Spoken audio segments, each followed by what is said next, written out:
What is going on, YouTube? I am Lamont at large. Today we are in Comanche, Oklahoma, a small town kind of in the middle of nothing here in Oklahoma. Today we're going to talk about the unsolved murder that happened 35 years ago, that of Mary Morgan Pewitt. We're going to talk about the murder. I'm going to show you where the murder occurred. And before we do that, briefly, I'm going to talk quickly about the history of this town. What is Comanche, Oklahoma? Is there anything behind it? Without further ado, let's get right into this video. Very rarely do I ever go into either a Love's convenience store or a truck stop. But by dumb chance today, I just go in here to get something to drink. And I come out of here and I notice on my phone in the feed that the founder of Love's, Tom Love, just died today. I thought that was a very unusual and odd thing, considering, again, I never ever come in here. So rest in peace to Tom Love, and my condolences to the Love family. There's over 600 convenience stores and truck stop locations across the nation. Love's is headquartered, I want to say it's in Oklahoma City or right around that area. So let's talk briefly about the history of Comanche, Oklahoma. Of course, Oklahoma was part of the Louisiana Purchase that happened in 1803. Basically, we just gave France $15 million to be able to, conquer the land so they wouldn't get in our way. Maybe a different topic for a different video for a different time.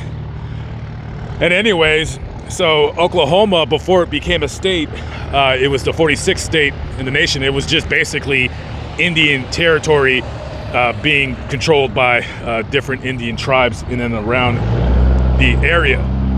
So currently, Comanche has a population of around 1,300 people. It is a very small town. The population has been in decline the previous decade.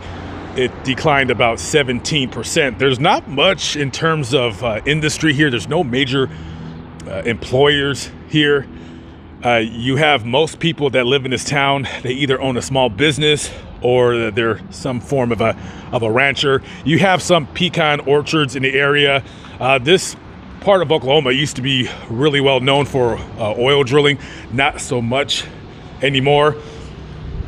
Prototypical one stoplight town. As you can see, that is, I believe, the only stoplight in this whole entire town. Anyways, if you are coming to Comanche to have a good time and party, this isn't that kind of town. There is no bar here. Anybody that lives in this town, if you want to go out to a restaurant or out to party, you got to drive about 15 minutes up to Duncan, Oklahoma for that. Very churchy here, very cliquey, if you will. People will go to this church, but they don't go to that church. And everybody has their friends that they have in their little tight-knit community, and then they have their little friend circles within those communities. Comanche is about 100 miles south of Oklahoma City, south and then a little bit west. And a couple somewhat notable people that are from Comanche. Of course, you have the 1954 New York Giants World Series champion shortstop Alvin Dark. Anybody ever heard of that guy? Who later went on to become the manager of the Oakland A's in the mid-70s. And you have Boyd Franklin Morgan, who was drafted by the Washington Redskins of the NFL in 1939. Later on, after his football career, he became an actor/stuntman in Hollywood. He was on a couple episodes of Gunsmoke, and he was in the movie The Last Musketeer. So that's just a little bit of history, a little bit of information about this town. Not really much in terms of information on this town, not a whole lot. And unfortunately, just like there's not a whole lot of information about this town, there's not a whole lot of information about the murder that I'm here to talk about today, and that's of Mary Morgan Pewitt. So Mary, originally when she lived in Comanche, because like I've kind of explained, there's really not a whole lot of much of employment here. There's not a whole lot of jobs. So Mary was working as a caregiver here in this town, and she got really hurt badly on the job. I guess she was probably carrying somebody, something along those lines. She probably more than likely hurt her back. So she was partly disabled, and the only job that she could find in the area to take care of herself and her two young daughters was Harold's Club, which was a bar which used to be right across the street. And I'll show you where it used to stand. So on the night of June 3rd, 1988, she was working at the bar. The bar would close either around midnight or basically when everybody left. And this is, of course, not a party town, and Harold's wasn't known as a bar where young people really went to. It was more of like an older crowd. You know what I mean? So on that night, January 3rd, 1988, she closes up the bar, and she proceeds to head home. And that home, at that location, was where the crime was committed. Now we're gonna watch ourselves as we walk across the street right here. Now, Harold's Club, the original owner died quite some time ago, and the building was very ramshot. It was not in good shape. The roof was bad. It probably needed a new foundation. It was just, the building was just really, really bad. So when the owner died, she, of course, probably left it to her kids in the will.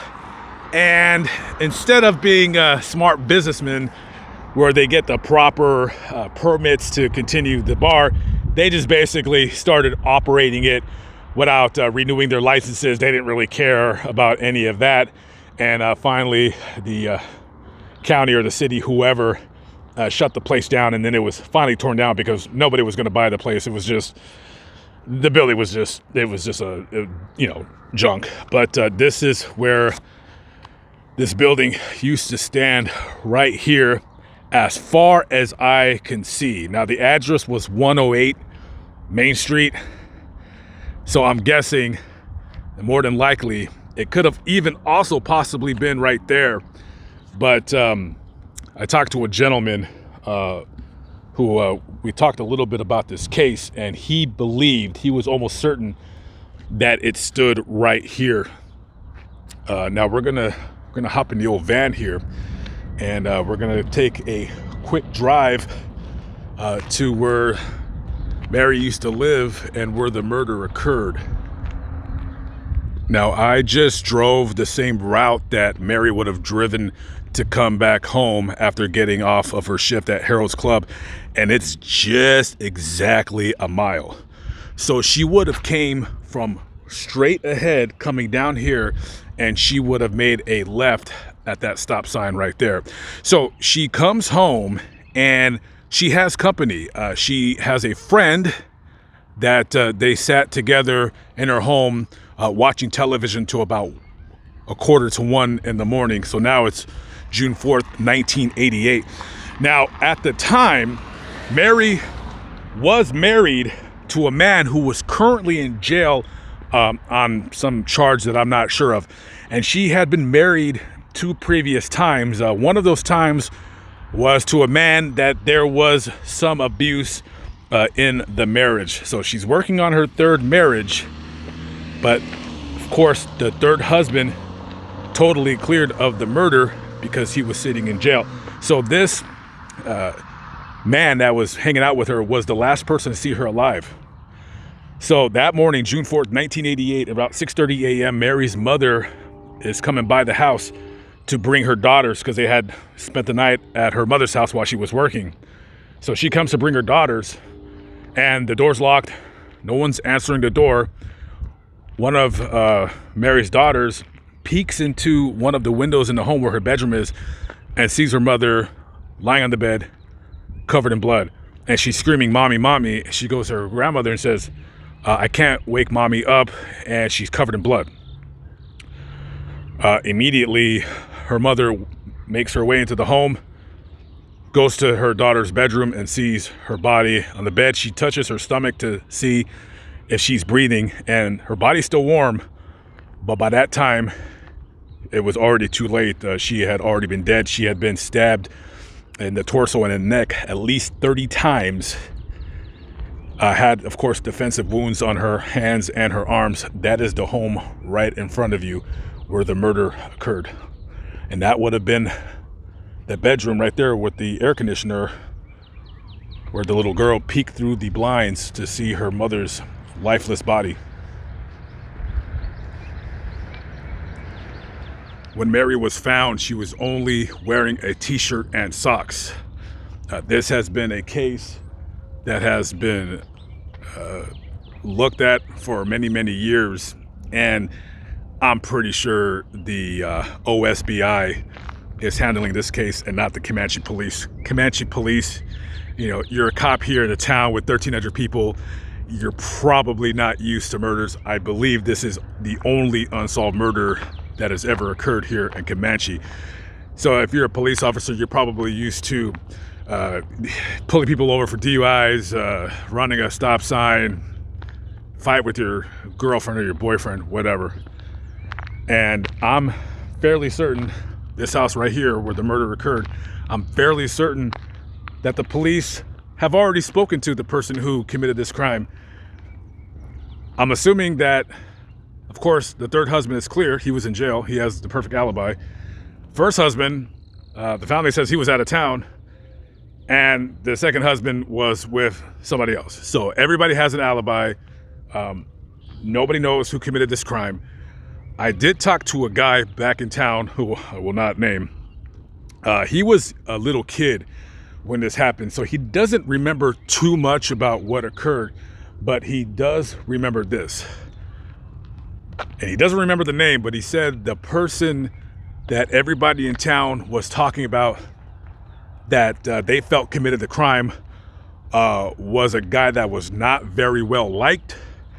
And he says he doesn't know, he doesn't remember his name, he doesn't know if he's dead or alive, but he said he wouldn't be surprised if this guy's dead because the kind of life that he lived, nobody liked him. He was very unpopular in town. And this is probably the same person that the police more than likely suspect that committed this crime. Just one of those murders that more than likely will probably never be solved.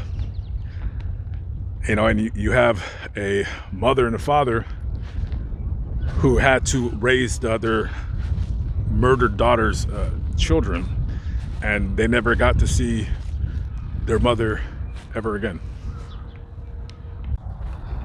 There were fingerprints and DNA that was collected from the crime scene, but I'm assuming they were not matched to any and all possible suspects in this grisly crime.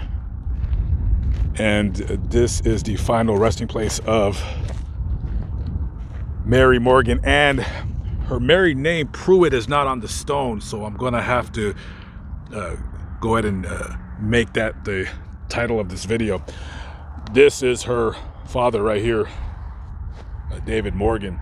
He actually went to school after her murder for I don't want to say if it was criminology or maybe criminal justice or something along those lines.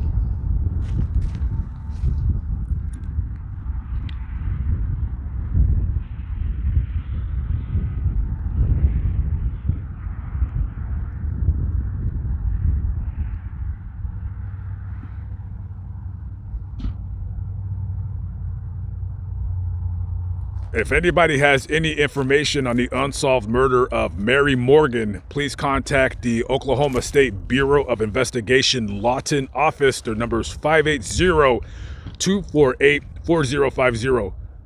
580-248-4050. I'm Lamont at Large. I'll see you on the next vlog. Be safe out there. Peace out.